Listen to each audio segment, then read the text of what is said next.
Muy buenas noches, amigos televidentes. Qué bueno reencontrarnos con ustedes a través de este canal en su plataforma comunicacional Metrovisión, canal 62 para la señal de Claro y Aster en toda la República Dominicana. Un canal del Grupo García Fernández. Recuerden seguirnos a través de nuestras redes sociales. Hoy, Francisco, buenas noches, mi compañero de labores. Un tema bastante interesante, legitimidad de las instituciones políticas. Por una persona que nuestros amigos televidentes quedaron con ansias de seguir escuchándolo, una eminencia. Así es, definitivamente. Un científico. De la política, de la educación. México cubano, podríamos decir, ¿verdad? Sí. México cubano.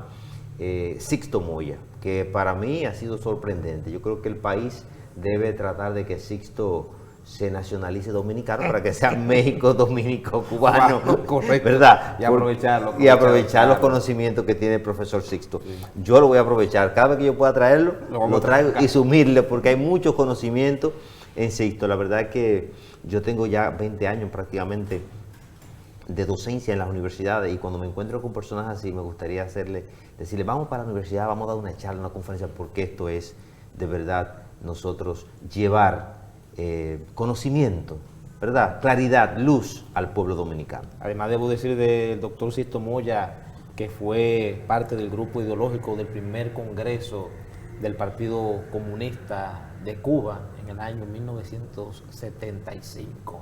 De mi primo Fidel. O sea, que viene de una experiencia política, claro que sí, claro. Tanto también académica, en la parte de la formación de cuadros políticos. Tuvo un tiempo también, sigue formando parte de los proyectos de formación de cuadros políticos del PRI, en México y de otros partidos políticos, de manera que tiene una visión que va a compartir con nosotros de cuál es la función real de las instituciones políticas en estos momentos, precisamente donde los partidos políticos lamentablemente han sufrido un desgaste y un descrédito por parte de la sociedad, y vamos a analizar con el doctor Sixto Moya cómo se mitiga eso. La curva va hacia abajo en decrecimiento de la credibilidad de las instituciones políticas en nuestro país. Damos la bienvenida entonces. Bienvenido, profesor. Nos emocionamos presentando. Caramba. Qué bueno tenerlo aquí de nuevo, ¿eh? Gracias. Para mí es más que un placer compartir este escenario con personas como usted, don Sixto. Gracias. Gracias al público que tiene la paciencia para escucharnos, para estar ahí en sus pantallas, en sus casas. Este para mí es realmente un espacio privilegiado, compartir con ustedes dos seres que sé que están en la práctica política. Ustedes no son ajenos a lo que estamos haciendo, ustedes no son novatos, todos son colmilludos, ya tienen muchas horas de vuelo en esto, son gente que han transitado por el ejercicio político con bastante soltura, con bastante, digamos, que hacer político, han hecho cosas. Y aquí yo creo que es la primera distinción que quiero hacer. Y hay mucha gente que sí piensa la política, pero no la hace. ¿Cuál es la diferencia? Y hay gente que hace la política y no la piensa. ¿Cómo no es lo mismo, no es lo mismo. ¿Cómo así, Sixto? No es lo mismo pensar la política, o sea, en abstracto, estar fuera del escenario político y decir cómo deberían ser las cosas. Hay muchos todólogos que saben cómo serían las cosas bien hechas, pero nunca han hecho nada. Pero nunca han hecho nada. Inclusive hay gente que nunca han ido a una elección, que siempre han sido designados por sus partidos, han estado al frente de instituciones por designación, porque tienen buenas relaciones, en fin, porque son carismáticos y caen bien, pero nunca han estado frente a una elección popular donde la gente diga si vota por ellos o no. Hay políticos que nunca han estado enfrente a la sociedad. ¿Eso se refiere, profesor Sixto, a que no está legitimizado ese liderazgo de esa persona? Exactamente. Está legalizado su presencia porque forma parte de una estructura, pero legitimizado en la práctica, en la sociedad, en su hacer, hay gente que ha hecho cosas, pero porque las circunstancias se lo han permitido. Cristo, cuidado si mencionas y sin hablar, todo el mundo sabe los nombres, no vamos a hablar en eso. Y pensar la política, hay muchos buenos pensadores, teóricos, porque hay mucha teoría política, hay filosofía política, hay ciencia política y hay hacer político. Y entonces eso lo tiene muy claro Ortega y Gasset. Okay. ¿Podemos nosotros hacer una diferencia entre filosofía política y ciencias políticas? Sí, claro. Por supuesto, la filosofía que se ocupa siempre de lo ontológico o lo epistemológico, cómo llegar al conocimiento o cómo llegar al ser que conoce, son dos cosas distintas. Entonces aquí el ser que hace política no es lo mismo que el ser que elabora procesos políticos o que elabora el pensamiento político. Son dos, lo ontológico y lo epistemológico. Son dos cosas distintas que tiene que buscar la ciencia. En este caso, yo, en lo particular, he sido un hombre que estoy en la práctica política. He tenido que pensar para explicar, porque cuando das clase tienes que tener claro qué explicas. Claro. Y entonces, sí tengo muy buenos textos de cabecera, porque yo me formé leyendo a Martí, leyendo a Max Weber, leyendo a Gramsci, o sea, los teóricos de la política que te enseñan por dónde poder encaminar las ideas. Y a mí me ha ayudado mucho esto de Ortega y Gasset, porque él tiene un trabajo sobre Mirabeau o el político fantástico, una cosa especial, única, genial, donde él hace la diferencia entre el político magnánimo y el pusilánime. Y entonces esto es una categoría que muchas veces nos ayuda a entender qué está pasando. El magnánimo, y aquí hay mucha gente magnánima, y hace muchos, cosas, hace pusilánime. Muchos pusilánimes. Abunda más el pusilánime claro que el que sí, magnánimo. El magnánimo es el ave rara. El político, aquel que es capaz de conducir, de hacer cosas que nadie entiende, pero está en la avanzada, es una vanguardia. Y todas las vanguardias son disruptivas, todas. Picasso, Isadora Duncan, Dalí, Buñuel. O sea, los grandes realizadores son disruptivos y son vanguardias y rompen con lo establecido. Y ese es el papel precisamente de la ruptura. Y eso es el habla, diferente a la norma, que es lo escrito. Entonces, los que nos movemos en la parte que no es norma, en lo que se está haciendo, entendemos que la política es un hacer constante.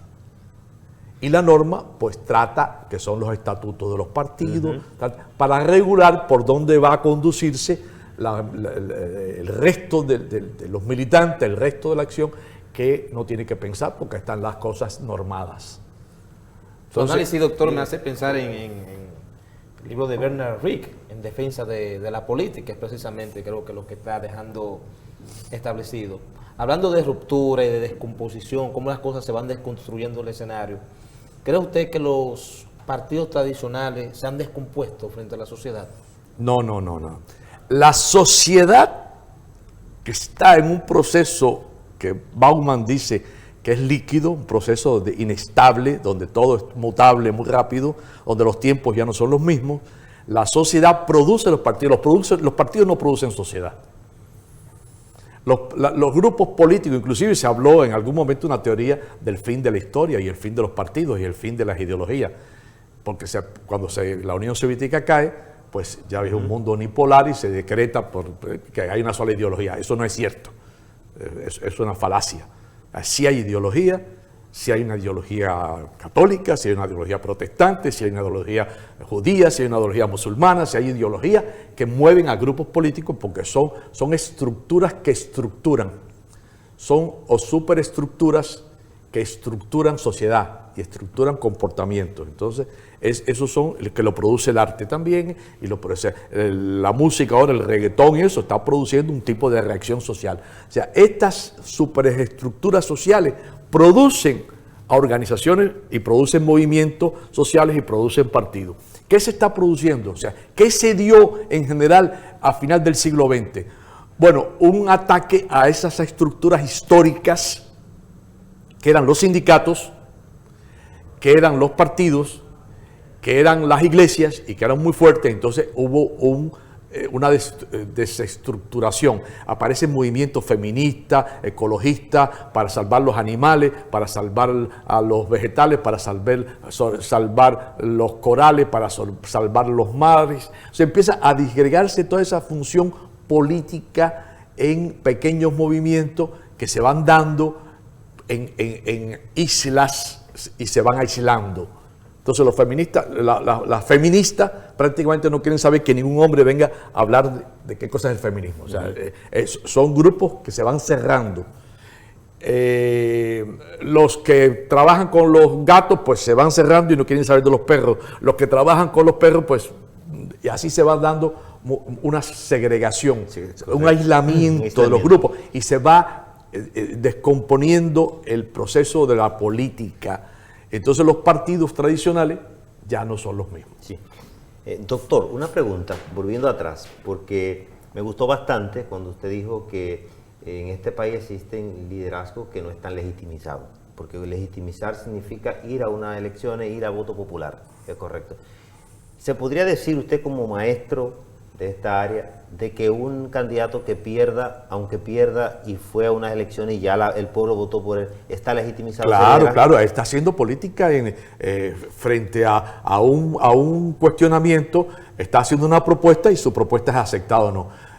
Puede enfrentarse porque viene con una propuesta, yo represento una causa y vengo a enfrentar, a pedir tu voto, ciudadano, quiero que tú vengas conmigo, no, yo no voy contigo, tu causa no me interesa. Correcto. Pero debe haber, ese individuo viene a legitimar su posición política, su visión de la política, su hacer político, y entonces quiere compartirlo con la gente. Eso da legitimidad.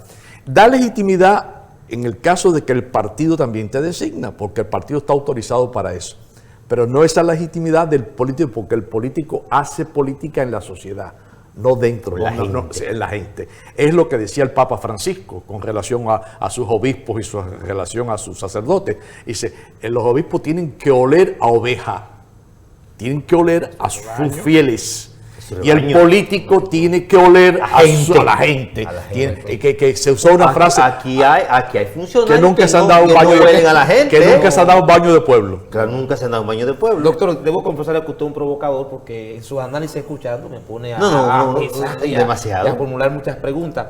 Cuando usted dice que los partidos políticos son producidos por la sociedad y no la sociedad por los partidos políticos, quiere decir que los partidos políticos, cuando alcanzan el poder político y le fallan a la gente, se trata de la misma sociedad que no encuentra cómo darse respuesta a sí misma. Francisco, vamos a dejar que el profesor responda después del... No sé si se entendió mi pregunta. Sí, claro, se entendí perfectamente.